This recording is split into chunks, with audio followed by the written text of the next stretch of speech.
Vamos lá? Chegamos a mais um capítulo, aliás, o último capítulo do primeiro livro dos Reis, que é o capítulo 22. E junto desse capítulo trago para o nosso estudo de hoje essa temática sobre juízos, sobre julgamento. O juízo chegou. E hoje nós veremos como que Deus aplicará o seu julgamento na vida de Acabe, do rei Acabe, e como que isso tudo vai acontecer no decorrer do capítulo, você vai entender melhor todas essas situações. Bom, ao chegar no último capítulo do livro de 1 Reis, nos é apresentado um novo nome aqui na história, um novo rei, que é o rei de Judá. Então vamos lá, de novo para a gente recapitular, hein? Norte, Israel, Sul, Judá. Amém? Tamo junto? Vamos lá, gente. Bora! Vamos lá. Reino do Norte, Israel. Reino do Sul, Judá. Beleza? Quem que é o rei do Norte? Acabe. O rei do Norte é Acabe. E aí surge agora em cena o rei do Sul. O rei do Sul vai aparecer aqui nesse capítulo, que é o rei que estava reinando no reino de baixo aqui do Sul, junto com o mesmo tempo que Acabe reinava no Norte. E o rei do Sul se chama Josafá. Então, nós veremos agora nesse capítulo o que vai acontecer com esses dois reis, por que eles estão juntos aqui, e depois, no decorrer dos estudos, nós vamos falar sobre Josafá, porque a gente vai falar dele depois, lá nos outros livros. Nesse livro dos primeiros reis, a gente vai falar mais sobre Acabe e sobre o que aconteceu com ele aqui. Posso te adiantar apenas que Josafá foi um bom rei, um rei piedoso, que embora tenha cometido alguns erros, como todos cometem, ele tentou ser como o rei Davi. Tentou seguir o padrão do rei Davi. E por isso, a gente tem em Josafá um bom rei aqui, um rei piedoso, que nos é apresentado nesse momento. Mas um dos erros que ele cometeu foi casar o seu filho com a filha do rei Acabe e Jezabel. Por isso eles estão unidos aqui agora nesse capítulo. Então Josafá, rei do sul, linhagem de Davi, de onde viria o Messias, ele faz com que o seu filho se case com uma mulher, filha do rei Acabe e Jezabel, reino do norte. Isso era um problema, porque a linhagem de Davi não poderia ser quebrada. Ela tinha que continuar, porque Jesus viria da linhagem de Davi, e aqui ele cometeu um grande erro, um erro muito grave. Ok? Mas, como eu disse, nós vamos falar de Josafá depois, em outros estudos. Hoje, nós vamos focar em Acabe novamente. Vamos ver o que está acontecendo aqui nesse capítulo. Capítulo 22, versículo de 1 a 6. 3 anos se passaram sem haver guerra entre a Síria e Israel. Porém, no 3º ano, Josafá, rei de Judá, foi visitar o rei de Israel. E este perguntou aos seus servos: vocês não sabem que Ramote Gileade é nossa? E nós ficamos quietos e não atiramos das mãos do rei da Síria? Então perguntou Josafá: você vai comigo à batalha contra Ramote Gileade? Josafá respondeu ao rei de Israel: sou como você é. O meu povo é como o seu povo, e os meus cavalos são como os seus cavalos. E Josafá disse mais ao rei de Israel: consulte primeiro a palavra do Senhor. Então o rei de Israel reuniu os profetas, cerca de 400 homens, e lhes perguntou: devo ir lutar contra Ramote Gileade, ou devo me conter? E eles responderam: vá, porque o Senhor a entregará nas mãos do rei. Dá uma parada aqui. Vocês se lembram, alguns estudos atrás, se eu não me engano, há 2 estudos atrás, há 15 dias, quando o rei Acabe venceu aquelas batalhas, lembra que Deus deu vitória ao rei Acabe contra aqueles outros reis lá e tudo? E ele deixou fugir Ben-Hadad, que era o rei da Síria. Lembra disso? Está comigo? Nesse acordo que Ben-Hadad fez com Acabe, ele falou assim com Acabe: me deixa ir embora, que eu vou te devolver a cidade que meu pai pegou de vocês. Você lembra disso? Adivinha? Ele não cumpriu com a palavra. Você acredita? Não cumpriu. Não devolveu a cidade. E 3 anos se passaram, e Acabe então falou assim, eu vou buscar essa cidade é minha. Aí, no encontro dos reis, porque Josafá sobe a Israel, Samaria, e vai tomar um café com Acabe. Por que eles estão se encontrando, pastor? Lembra que eu falei no início? O filho do rei Josafá é casado com a filha do rei Acabe. Logo, há um relacionamento entre famílias. Então, Josafá vai lá tomar um café com o rei Acabe. Quando ele chega lá, Acabe se aproveita dessa ocasião e o convida para lutar aquela batalha com ele. Ele fala assim, Josafá, vem comigo lutar contra o Ben-Hadad para eu pegar a minha cidade de volta? Você me ajuda nisso? Me ajuda a pegar lá a cidade que pertence a nós? Só que Josafá era um bom rei. Era um rei piedoso. E só aqui nessa atitude dele dá para ver a diferença entre um rei que serve a Deus e o outro que não serve. Quando ele fala isso, vamos lutar comigo? A primeira coisa que Josafá fala, mas cadê os profetas? Vamos perguntar aos profetas se Deus vai nos dar essa vitória? O que Acabe faz? Ele reúne cerca de 400 profetas que serviam a ele. Eram pagos por ele. Eram sustentados pelo rei. E quando ele os chama, logo esses profetas que eram pagos por ele, iriam querer massagear o ego dele. Não eram profetas de Deus, eram profetas de Acabe. Então, quando ele vai chamá-los e pergunta, vamos vencer? Os profetas respondem, pode ir, porque você conquistará aquela cidade. Todos eles garantiram a Acabe que ele seria vitorioso. Mas Josafá não estava satisfeito. Josafá estava com a pulga atrás da orelha e não é só isso. Não satisfeito com isso, ele pergunta para o rei Acabe assim, mas não tem nenhum outro profeta mais? Tem algum outro perdido por aí não? Aí vem comigo, 7:9. Mas Josafá perguntou, não há aqui ainda algum profeta do Senhor para consultarmos? Aí o rei de Israel respondeu a Josafá, há um ainda, por meio de quem podemos consultar o Senhor, mas eu o odeio, porque nunca profetiza de mim o que é bom, mas somente o que é mal. É Micaías, filho de Imlá. E Josafá disse, ô rei, não deveria falar assim. Então o rei de Israel chamou o oficial e disse, traga-me depressa Micaías, filho de Imlá. Depois que Josafá perguntou para Acabe se não tinha mais algum profeta, Acabe disse que tinha mais um, mas que ele o odiava, ele não gostava dele. O nome dele é Micaías, e aonde ele estava? Na prisão. Micaías estava preso, era um profeta preso. Por quê? Porque ele era um profeta fiel a Deus. Perceba, queridos, que o rei Josafá ainda está tentando mostrar o caminho certo para Acabe, mas Acabe estava cego. Queridos, nesse momento eu queria trazer algumas lições aqui para a gente, de uma forma muito especial. Primeira coisa que vai aparecer aí no slide para a gente é essa. É sobre o que eu quero ou é sobre o que Deus quer? Queridos, Acabe representa uma multidão atual, dentro e fora da igreja. Uma multidão que só quer o que lhe agrada. Uma multidão que não está interessada em saber o que Deus quer, mas está interessada em saber o que eu quero. Para você ter uma ideia hoje, a gente vive numa bolha.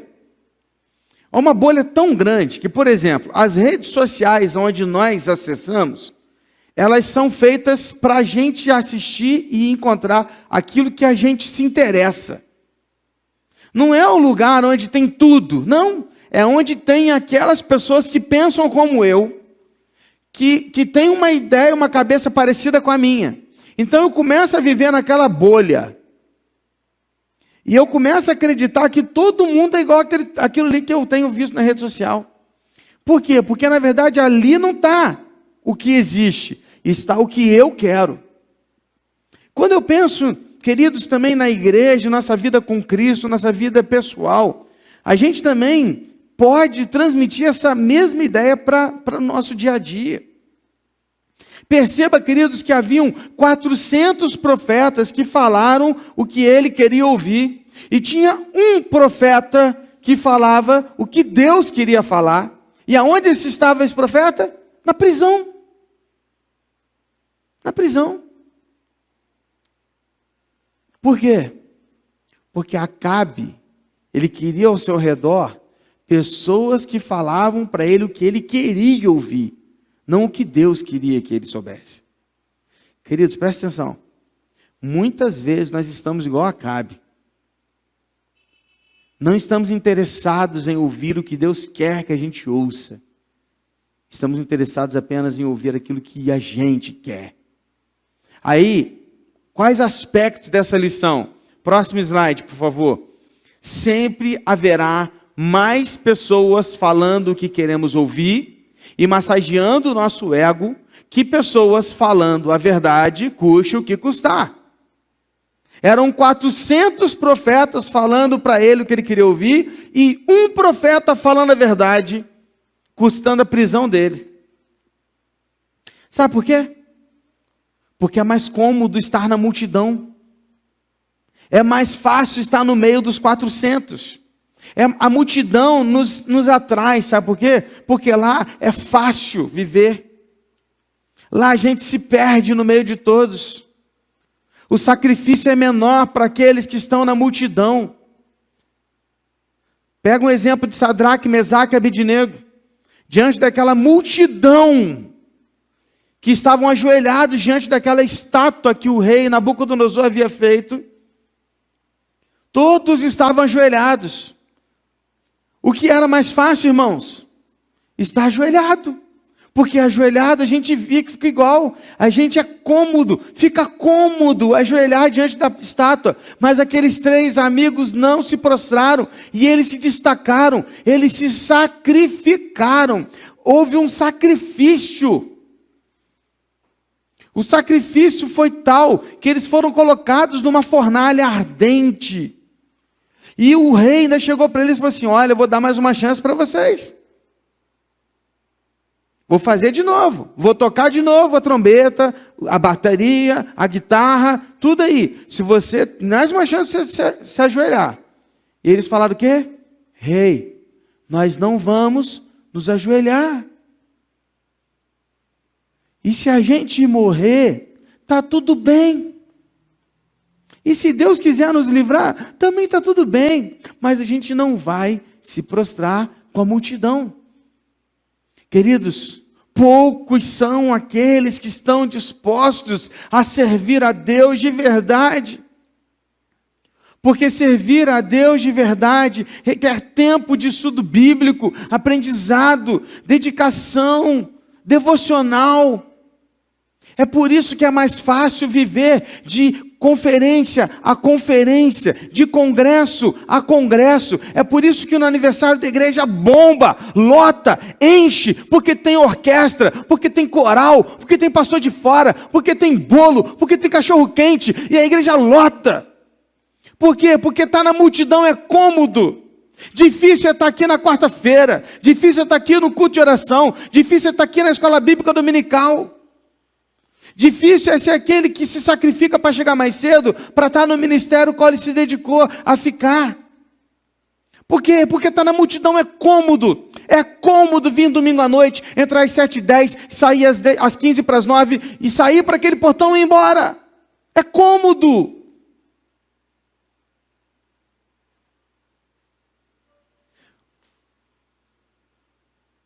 E sempre haverá mais pessoas falando o que nós queremos ouvir. Presta atenção. Cuidado. Cuidado com a multidão que te cerca e massageia o seu ego. Se eu fosse você, eu daria mais ouvidos àquele que está do teu lado e te dá um tapa na cara. Porque é melhor receber um tapa de quem te ama de verdade que ser massageado o seu ego. por aqueles que só querem te agradar. Quantas vezes eu vejo isso, irmãos? Como pastor, quando a gente precisa puxar a orelha, a pessoa sai virando a cara para a gente.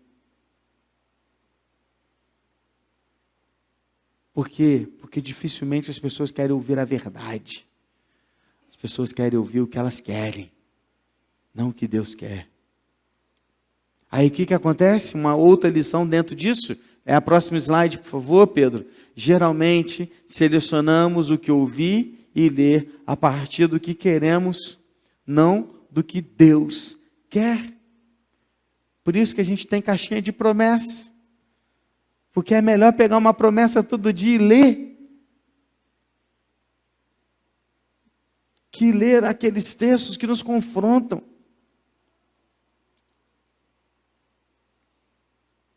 É mais fácil, queridos, ler Salmos,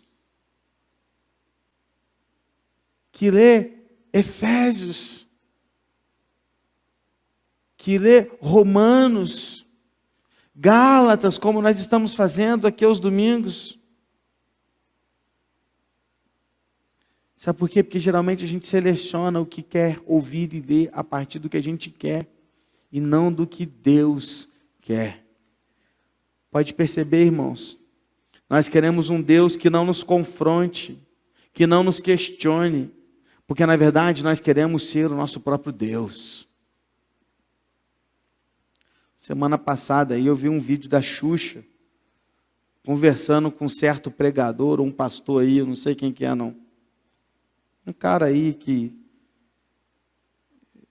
enfim, defende uma teologia liberal. E ela dizia algo assim, olha, eu não lembro exatamente, que eu não achei o vídeo de novo, aí eu lembrei mais ou menos, tá? Mas dizia mais ou menos assim, a Bíblia na sua boca não fica pesada, falando com o pastor. Que bom que Deus te escolheu, que a Bíblia na sua boca não fica pesada. Porque Deus é amor. E eu não posso acreditar que Deus não aceita uma pessoa apenas porque ela escolheu ou nasceu homossexual. Se Deus é amor, não pode ter preconceito, não pode ter discriminação. E eu fiquei pegando aquela frase dela e fiquei pensando comigo assim, gente, olha, tem um monte de gente pensando assim, tá?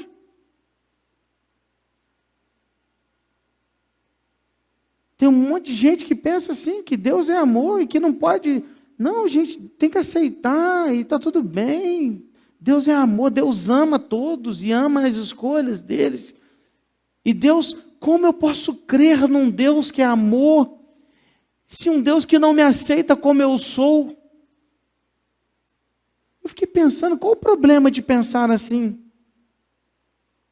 O problema de pensar assim é que se Deus tem que me aceitar como eu sou, com os meus pecados, sem que eu me arrependa deles, seja o homossexualismo ou qualquer pecado que me domine, e eu não queira abrir mão dele, na verdade o meu Deus não é o Deus criador dos céus e da terra, sou eu mesmo, porque eu não quero ser confrontado. Deus é amor, sim, Ele é amor, sem dúvida, irmãos, mas Deus também é justo, é santo, e não tem comunhão com o pecado, nem com o pecador inconfesso, que não foi perdoado em Cristo Jesus. Porque ao ser perdoado em Cristo pela graça, a minha vida passa a ser a vida de Cristo, e não vivo mais eu. E a minha vida agora pertence ao Deus de amor, sim, mas ao Deus de amor, o Deus que é santo, o Deus que é puro, o Deus que é justo, a esse Deus. Por isso eu me submeto à sua palavra e passo a viver como Deus quer que eu viva, abrindo mão dos meus desejos, dos meus pecados e da minha vontade. Irmãos, isso não nos torna, ou não deveria nos tornar, preconceituosos, homofóbicos, por exemplo. Não devemos ser esse tipo de pessoa também não. Não. Devemos amar todas as pessoas, independente das suas escolhas. Mas o meu Deus vem em primeiro lugar. E eu não vou comungar com uma prática que Deus não se agrada. E nem aprovar algo que Deus não aprova. Amar e respeitar, sim. Mas deixar claro para tal pessoa, Deus não se agrada disso. É pecado. E mudar é preciso. Não para cumprir uma lei, mas porque fomos transformados pela graça. Isso é preciso.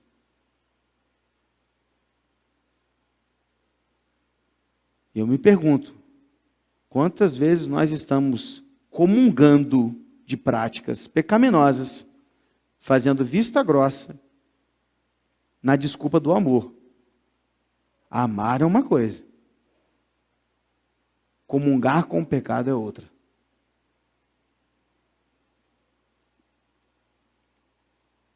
Assim como é pecado também, porque às vezes, isso aí também tem muito na igreja, tá? Muita gente na igreja está igual os fariseus. Que os fariseus olhavam para os outros e falavam assim, nossa, que bom que eu não sou gentio. Nossa, ainda bem que eu não sou como aquele pecador. Se achando tal, né? Como que se o pecado desse também não fosse ruim. Não, tem muita gente igual o fariseu na igreja também. Que coloca a desculpa nesses pecados que são mais visíveis e estão, né, sendo mais falados na atualidade. Aí coloca lá, nossa, que bom que eu não sou homossexual. Mas está fazendo sexo antes do casamento, está morando com gente sem estar casado, está errado do mesmo jeito. Está errado do mesmo jeito. Então o que tem que mudar é a nossa prática. Não viver do que eu quero, mas do que Deus quer. Então, sim, deixar de ser crentes que se envolvem com coisas de vícios, com bebidas alcoólicas, crentes que estão devendo à torta e à direito por aí, que estão com o filme queimado por causa do falso caráter, devendo ali, aqui, deve a manicure, deve o barbeiro, deve sei lá, o contador, deve o outro lá, deve a vindinha aqui, deve a padaria, deve não sei aonde, e é crente. Está errado. Crente que continua vivendo uma vida mundana, e se diz que firmou na igreja, mas quando sai daqui, vive uma vida mundana igual tinha antes. Crentes que são mentirosos, fofoqueiros, maledicentes. Está errado. Tem que mudar. Não é sobre o que eu quero, é sobre o que Deus quer, irmãos. Aí eu termino esse momento de reflexão dizendo o seguinte, pode colocar para mim o próximo, Pedro, que diz assim, ó, o evangelho não é um self-service, que você escolhe o que quer seguir e deixa para trás o que não te agrada. Evangelho não é democrático, nem antropocêntrico. Evangelho é reino. E no reino, quem manda é o rei.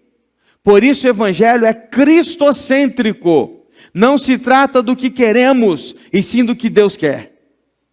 Amém, irmãos? Evangelho não é self-service. Porque quando eu vou ao self-service, eu pego o que eu quero. Eu não vou comer arroz no self-service. Sai fora. Vou para a carne, eu vou para a batata frita, eu vou pegar salpicão, banana frita que eu amo. Todo self-service que eu vou, pego banana frita. Mas o evangelho não é self-service, irmãos. A Bíblia não é um lugar onde eu abro e eu pego isso aqui eu quero, isso aqui eu gosto, não, isso aqui deixa para lá, não, isso aqui Deus, não concordo contigo não. Não, isso aqui é maneiro. Não, gente. Não. Evangelho não é democrático, não. Eu vou escolher, porque democracia é o quê? Você escolhe, né? Não, evangelho não é democracia, não, irmãos. Evangelho é reino. E quando há um reino, há um rei. E quando há um rei, quem manda é ele. Entendendo? É ele quem manda. Então, evangelho é cristocêntrico. Cristo no centro e ponto final. Não se discute o resto. Aí o que Acabe fez? Mandou chamar Micaías, só porque Josafá insistiu, mesmo não gostando dele. Aí a outra lição é essa daí, olha. Pode colocar a próxima. Por falar a verdade e ficar ao lado de Deus, muitos passam a nos odiar. Micaías era odiado pelo rei Acabe. Por quê? Porque ele era fiel a Deus. Porque ele pregava a palavra de Deus. Porque ele falava a verdade. Porque ele não comungava com práticas pecaminosas. Os 400 profetas odiavam Micaías. Por quê? Porque os 400 profetas estavam usufruindo do bem de estar ao lado do rei e de tudo que o rei podia proporcionar a eles nessa vida terrena. E Micaías ia contra o rei. Eles não gostavam de Micaías. Micaías era odiado. Sabe por quê? Porque ele era fiel a Deus. Quanto mais fiel a Deus nós somos, mais odiados nós somos por esse mundo. Porque o mundo detesta a gente. Porque o mundo está em trevas. E quando está em trevas, um pingo de luz incomoda. E nós somos luz. Nós incomodamos. Amém? Micaías estava lá na prisão. Aí foram chamá-lo. Vamos ver? Versículos de 10 a 12. O rei de Israel e Josafá, rei de Judá, estavam assentados, cada um no seu trono, vestidos de trajes reais, numa eira à entrada do portão da cidade, Samaria, e todos os profetas profetizavam diante deles. Zedequias, filho de Kenana, fez para si uns chifres de ferro e disse: assim diz o Senhor, com estes você dará chifradas nos sírios, até que estejam destruídos. Todos os profetas profetizaram assim, dizendo: suba ao Ramote de Gileade, você triunfará, o Senhor o entregará nas mãos do rei. O que está acontecendo aqui? Zedequias é meio que um líder dos profetas dos 400 aqui. E ele fez 2 chifres lá de ferro, e com esse chifre ele veio ilustrar para Acabe que ele ia vencer, que ele ia dar chifradas lá no rei, no Ben-Hadad, ele ia ganhar. E aí todos os 400 profetas gritavam juntos: você vai vencer. Imagine um time de coaches. Imagina. 400 coaches gritando para Acabe: vai lá, você é vencedor, você é o melhor, vai em cima, você consegue, a vitória é sua, Deus vai te entregar nas suas mãos, pisa na cabeça dele, pisa na cabeça. É assim, estava gritando para ele. Os coaches todos gritando para Acabe. Falando: você é o cara, você vai conseguir, você é isso. Tudo que ele queria ouvir, irmãos. Quem não quer ouvir um negócio desse, né? Imaginou 400 pessoas gritando para você: você é o melhor, você é vitorioso, nada vai te impedir, você vai conseguir. Cara, pô, imaginou? Aí chega Micaías. Vem comigo, 13 a 15. O mensageiro que tinha ido chamar Micaías falou-lhe dizendo: eis que as palavras dos profetas, a uma voz, predizem coisas boas para o rei. Portanto, que a sua palavra seja como a palavra de um deles, hein? Fale o que é bom. Micaías respondeu: tão certo como vive o Senhor, o que o Senhor me disser, isso falarei. Quando ele chegou à presença do rei, este lhe perguntou: Micaías, devemos ir a Ramote Gileade para a batalha ou devemos nos conter? E ele respondeu: vá, pode ir, você vai triunfar, o Senhor vai te entregar nas mãos, vai entregar, o entregará, rapaz, o Senhor a entregará nas mãos do rei, ou seja, vai entregar a cidade nas suas mãos. Para um pouquinho, peraí pastor, você está falando que o Micaías está falando para o rei que ele devia ir? Então essa era a vontade de Deus mesmo? Não, peraí, para tudo, que aqui há um sarcasmo, que talvez ao primeiro olhar a gente não entenda, mas porque nós estamos lendo no português algo que foi escrito no hebraico. E não trouxe toda essa ênfase de sarcasmo como a gente às vezes escreve no português, direto. Por quê? Havia muita pressão sobre Micaías. Primeiro que o cara que foi buscado na prisão, já tirou ele de lá e falou o seguinte: abre teu olho. A galera lá já falou para o rei o que tem que ser dito. Você não vai dar para trás não, hein? Não vai ser o do contra você não, hein? Você sempre é o do contra. Já começou assim com ele. Aí ele vira para o cara e fala: cara, presta atenção, eu só vou falar o que Deus mandar. Aí ele chega lá, o rei pergunta para ele: e aí, Micaías, devo ir lutar contra essa cidade? Aí Micaías vai pensar: pode ir, pô. Vai lá. Pode ir que a vitória é sua. Você já ganhou. Cheio de sarcasmo. Ele não falou no sentido assim, vai que Deus... Não, irmãos. Ele estava zombando de Acabe. E Acabe percebeu. Por isso que o texto não para aqui. Olha como é que o texto continua, 16 a 18. O rei lhe disse: quantas vezes eu devo fazer você jurar que não me fale a não ser a verdade em nome do Senhor?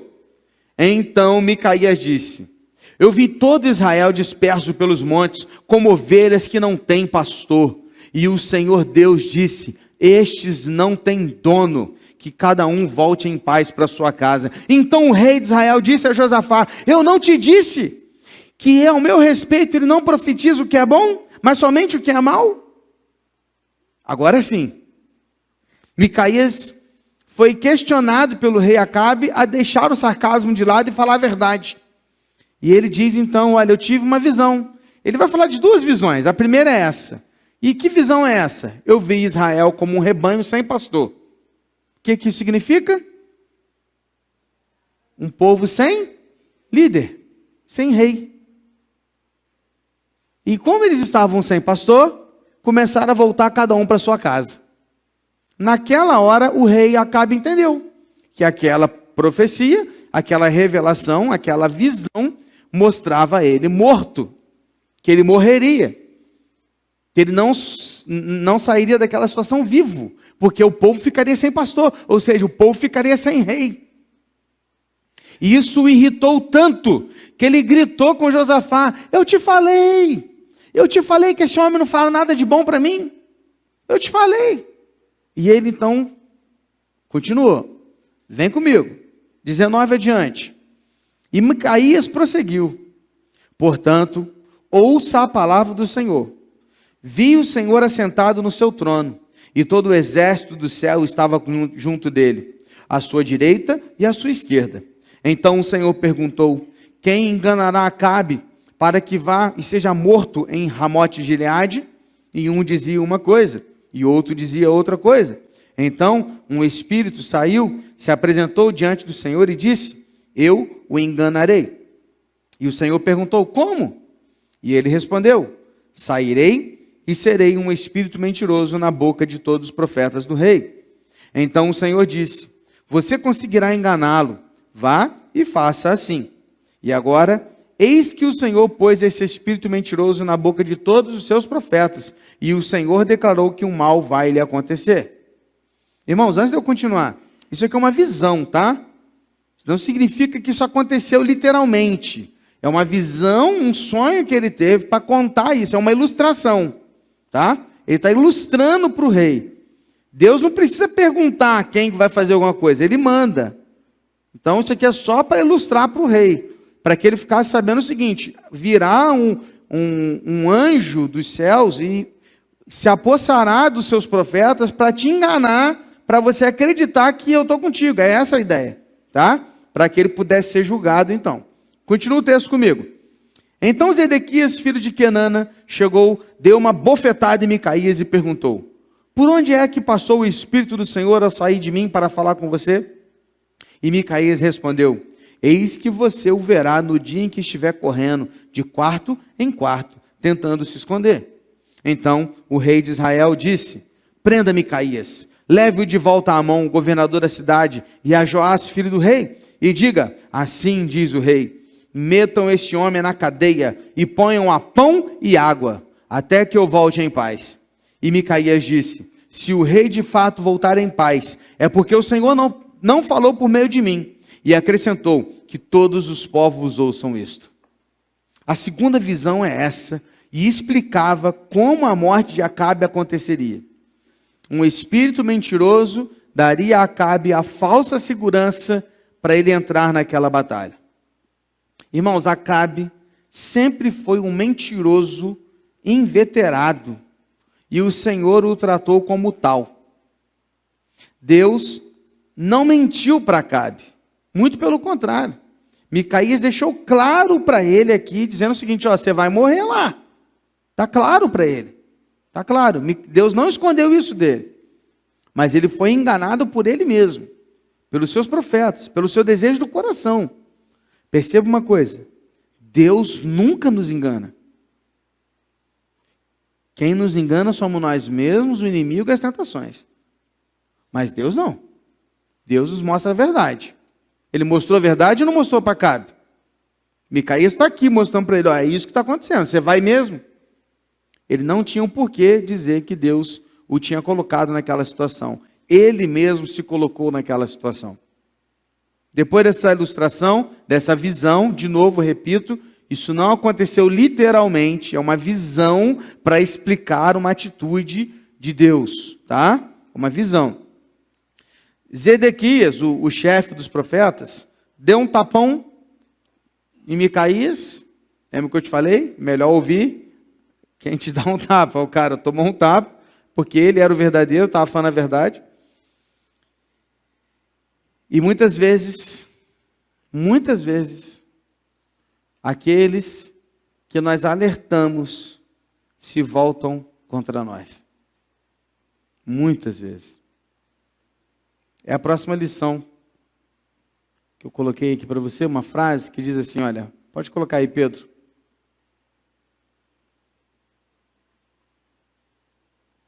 Não? Ah, não, volta. Ou então, desculpa, irmãos. Falei besteira, está só aqui para mim. Anota aí. O que eu queria dizer é o seguinte, tem gente que quando é exposto à verdade, fica nervoso, xinga, grita, até bate. E quer transferir o status de culpado para outra pessoa, que geralmente é o que falou a verdade. Já passou por isso?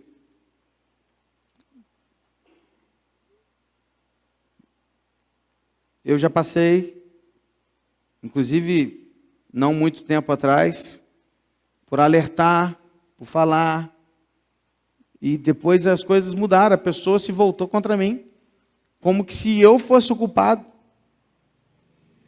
como que se eu tivesse levado aquela situação toda. Eu falei, cara, não sou eu não, você que escolheu, você que caminhou, eu te falei. Aí o cara a pessoa fica nervosa, irritada, briga, vira a cara, por uma situação que, na verdade, a culpa não foi minha. Mas, muitas vezes, para a gente falar a verdade, a pessoa se volta contra a gente. Acabe mandou prender Micaías, colocou ele na prisão e falou assim, agora você vai comer só pão e água, mais nada. É o que você tem agora para almoçar. Pão e água, pão e água, pão e água. Foi punido por dizer a verdade. E o que o profeta fez? Saiu de lá e falou o seguinte, ó, vamos fazer o seguinte, se o rei voltar dessa batalha, o que eu falei não foi de Deus. Que todos sejam testemunhas disso. Como que se prova um profeta ou uma profecia? Quando ela se cumpre. Então o profeta falou assim, vamos esperar. Se ele voltar, eu sou errado. Vamos esperar para ver o que vai acontecer. E o que será que aconteceu? Vamos lá? 29 a 40. O rei de Israel e Josafá, rei de Judá, foram atacar Ramote de Gileade. O rei de Israel disse a Josafá, eu vou me disfarçar, entrar no combate, mas você use os seus trajes reais. E assim o rei de Israel se disfarçou e entrou no combate. Ora, o rei da Síria havia ordenado aos 32 capitães dos seus carros de guerra que não lutassem nem contra pequeno, nem contra grande, mas somente contra o rei de Israel. Quando os capitães dos carros viram Josafá, disseram, aquele certamente é o rei de Israel. E se dirigiram até ele para o atacar. Porém, Josafá gritou. E quando os capitães dos carros de guerra viram que não era o rei de Israel, deixaram de persegui-lo. Então, um homem entesou o arco e, atirando ao acaso, atingiu o rei de Israel por entre as juntas da sua armadura. Então o rei Acabe disse ao condutor do seu carro, dê a volta e leve-me para fora do combate, porque eu estou gravemente ferido. A batalha se intensificou naquele dia. Quanto ao rei, seguraram-no em pé no seu carro de guerra, de frente para os sírios, mas à tarde ele morreu. O sangue corria da ferida para o fundo do carro. Ao pôr do sol, fez-se ouvir um grito pelo acampamento que dizia, cada um para a sua cidade, cada um para a sua terra. Morto o rei, levaram-no a Samaria, onde o sepultaram. Quando lavaram o carro de guerra junto à cisterna de Samaria, os cães lamberam o sangue do rei. E segundo a palavra que o Senhor tinha dito, as prostitutas banharam-se naquelas águas. Quanto aos demais atos de Acabe, e a tudo que fez, ao palácio de marfim que construiu e a todas as cidades que edificou, não está tudo escrito no livro de história dos reis de Israel? Assim, Acabe morreu, e Acasias, seu filho, reinou em seu lugar. Irmãos, uma pergunta que não quer calar. Aonde Josafá estava com a cabeça? Porque Josafá era um bom rei. Buscou ouvir o profeta falou a verdade, e mesmo assim ele foi para a batalha com Acabe. E nesse episódio, ou Josafá foi muito inocente, ou foi muito ignorante, muito cego diante daquela situação, porque só faltou Acabe colocar um alvo nele, para que ele morresse. Presta atenção, presta atenção. A ordem de Ben-Hadad era, vamos focar no rei de Israel. Se a gente matar o rei de Israel, a gente está tudo bem. Não quero que vocês fiquem matando um monte de soldado. Vamos focar o rei de Israel. Por quê? Para Ben-Hadad, quem estava enfrentando ele era Israel, não Judá. Era Israel. Aí o que Acabe faz? Sabendo que o alvo fica nas costas do rei, ele combina com Josafá o quê? Eu vou me disfarçar de soldado. E você fica com os trajes reais. Ou seja, o alvo está em você. Vou lá no meio deles para lutar disfarçado. Você fica aí conduzindo a turma. Beleza. Ele topou, o pior é ele topar, né? Aí os capitães de Ben-Hadad avistaram lá o rei, achando que era o rei de Israel, Acabe, focaram nele. Partiram para cima. Lógico que nessa tiveram que passar por alguns soldados. Batalhas aconteceram. Quando eles estão chegando perto do rei, que era Josafá, achando que era Acabe, Josafá dá um grito, possivelmente dando ordens às suas tropas. Quando ele dá um grito dando ordens às suas tropas, os capitães já conheciam Acabe. E de perto repararam que não era Acabe. E ao reparar que não era Acabe, eles recuaram. Porque eles não queriam matar o rei de Judá, eles queriam matar o rei de Israel. Então eles recuam.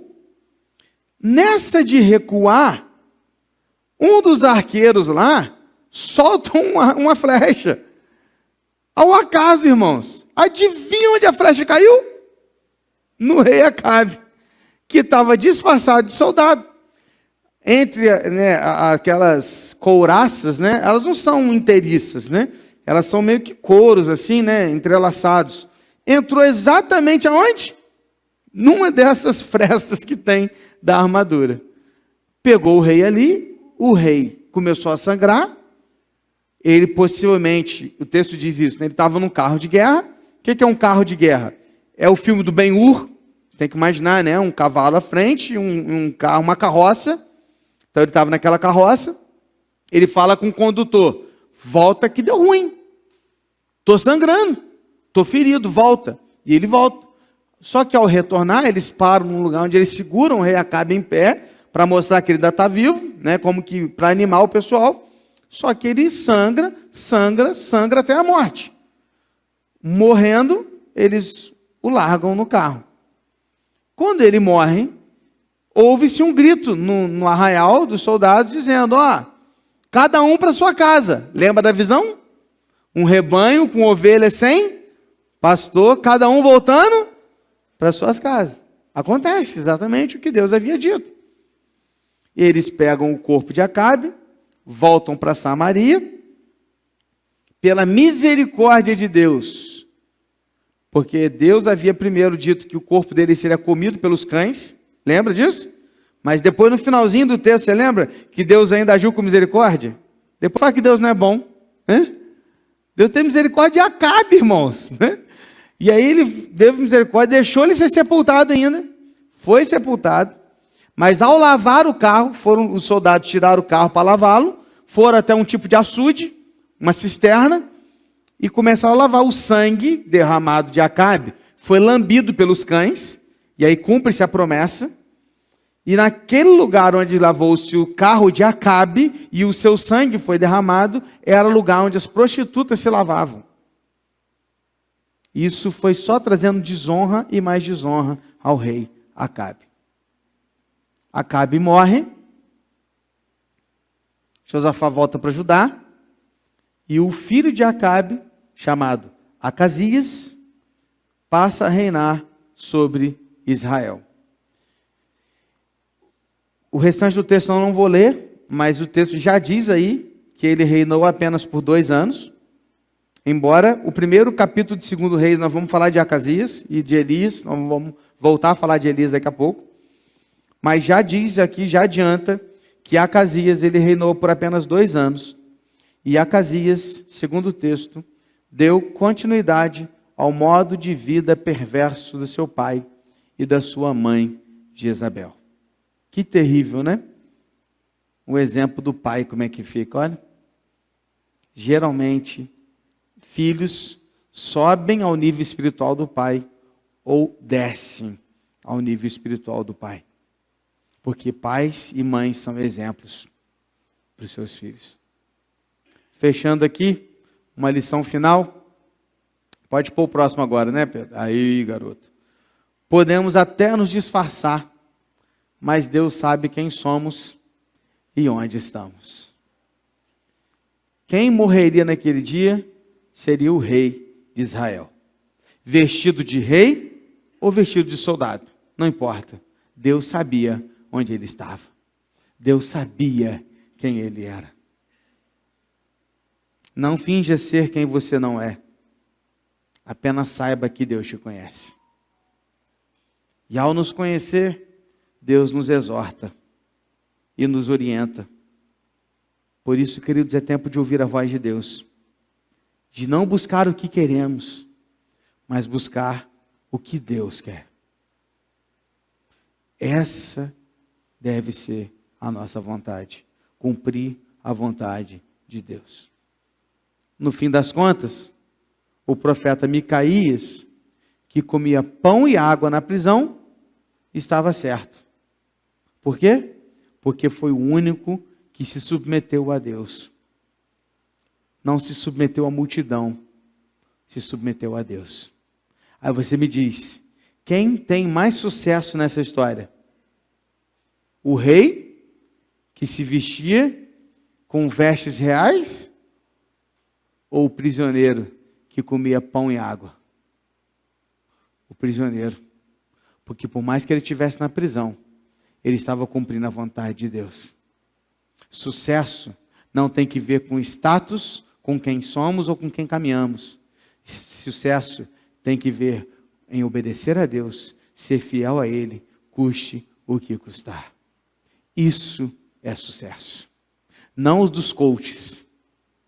Sucesso é ser fiel a Deus, custe o que custar. Amém? Você está pronto para isso? Feche seus olhos, querido. Vamos orar ao Senhor.